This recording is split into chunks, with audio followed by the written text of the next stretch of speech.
Sebagai seorang guru, saya terbiasa mengajarkan kepada murid-murid tentang arti keadilan, empati, dan tanggung jawab.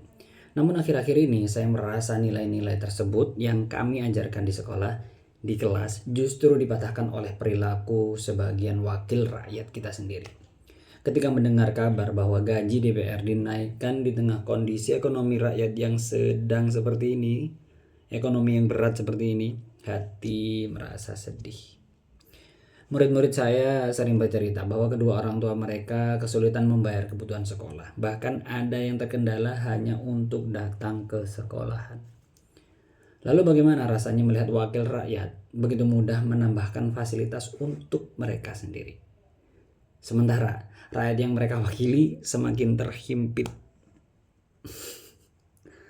Lebih menyakitkan lagi ketika kritik dari rakyat dijawab oleh mereka dengan kata-kata merendahkan. Rakyat yang turun ke jalan disebut bodoh. Padahal yang mereka lakukan hanyalah menyampaikan suara hati. Di sekolah, kami selalu menekankan bahwa perbedaan pendapat itu wajar dan menyampaikan aspirasi itu adalah hak.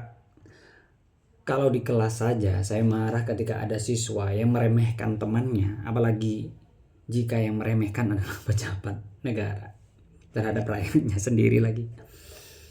Tidak habis pikir, astagfirullahaladzim. Melihat DPR memilih pergi ke luar negeri dan enggan menemui pendemo membuat saya bertanya-tanya, bukankah tugas utama dari DPR adalah mendengarkan rakyat? Bagaimana bisa seorang guru menuntut muridnya berani menghadapi sebuah masalah kalau para pencontohnya yang memberi contoh yaitu pemimpin sekarang ini justru lari meninggalkan tanggung jawabnya? Di sisi lain, pajak seperti PBB terus naik, rakyat kecil yang tinggal di desa, petani, nelayan, pedagang semakin terbebani. Saya sering mendengar wali murid mengeluh tentang biaya hidup yang kian mencekik.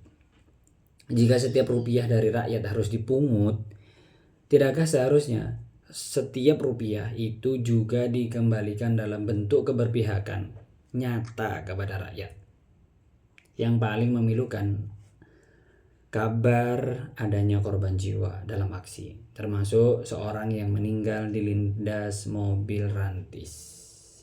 Sebagai guru, kehilangan seorang anak didik saja karena kecelakaan sudah sangat memilukan, menghancurkan hati.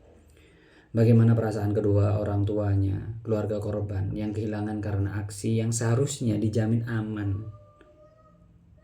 Negara seharusnya bisa melindungi, hadir melindungi, bukan justru mencederai rakyatnya sendiri. Hari ini saya rasa murid-murid kami sedang belajar pelajaran yang sangat kelam. Bahwa demokrasi bisa dikhianati, bahwa aspirasi bisa ditutup, bisa dibungkam, bahwa nyawa bisa diremehkan sebegitunya. Namun sebagai guru, saya tidak boleh berhenti berharap. Saya ingin murid-murid kami tahu bahwa kebenaran tetap harus diperjuangkan dengan cara yang bermartabat. Indonesia butuh pemimpin yang tidak hanya pintar berpidato, tetapi juga punya hati untuk mendengarkan rakyatnya. Sebab tanpa itu, demokrasi hanyalah sebuah formalitas dan rakyat hanyalah sebuah angka.